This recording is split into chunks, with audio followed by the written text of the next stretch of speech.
Namaste everyone. Wonderful to see you all again. In today's video, we will be addressing a critical point: how to sit and where to sit.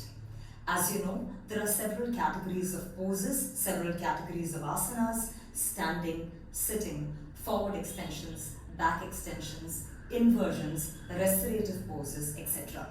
But when it comes to sitting, it's not just in the state of an asana, but it's almost a daily activity. Firstly, we have to understand that sitting has greatly changed over the years, over the decades. Our ancestors used to have a full range of movement when they sat all the way on the floor and stood up all the way from the floor. However, today our range has greatly reduced. We sit on height like a sofa or a chair, which does not allow our joints to go through the full range of motion. Therefore, it is critical to understand how to sit and how to renew our sitting position to the right form. We will see that today. When we are sitting, usually it is very common to see youngsters of today slouch. When you slouch, what happens? It's not just that the chest caves or the back rounds and hunches, but you have to understand that the pelvis, which is really ascended and lifted when you sit, tends to drop towards the floor. When this pelvis drops, what you end up dropping is the sacrum and tailbone, which is the root of the spine. The sacrum and tailbone aren't meant to be weighed upon. We don't sit on the sacrum and tailbone. So what do we sit on? After our sacrum and tailbone, beyond that is the right and left sit bone. The gluteus muscle ends and the root or the thigh, the hamstring muscles at the back start.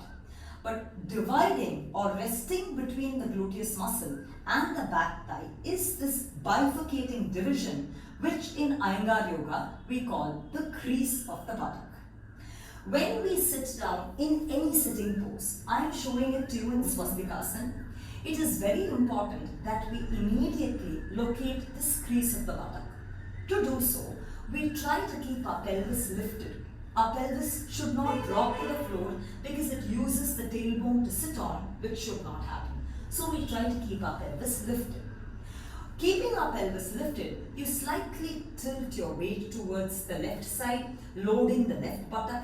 Insert your hand in such a way that your fingers completely opens up that crease of the buttock.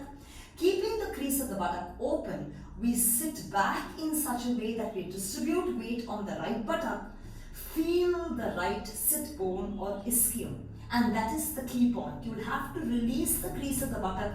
When you release the crease of the buttock, you will evidently feel the sharpness of the right sit bone. Feeling it, you remove your hand away.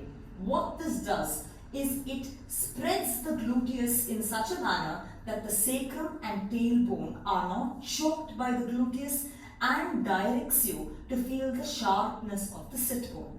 The same on the left side, the right side. Tilting your spine towards the right side, you insert your hand in all the way towards the left crease of the buttock.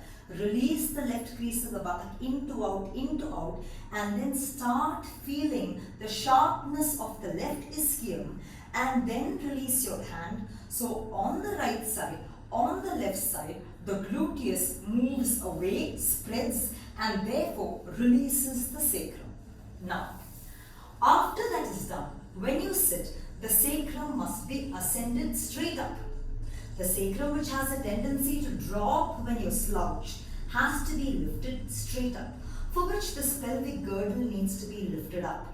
This buttock has to aid the pelvis in lifting up, and the sacrum needs to be lifted straight up. The sacrum really doesn't begin at this point. The sacrum lifts up first. When the sacrum lifts up, you have to think of it as liquid rising in a straw.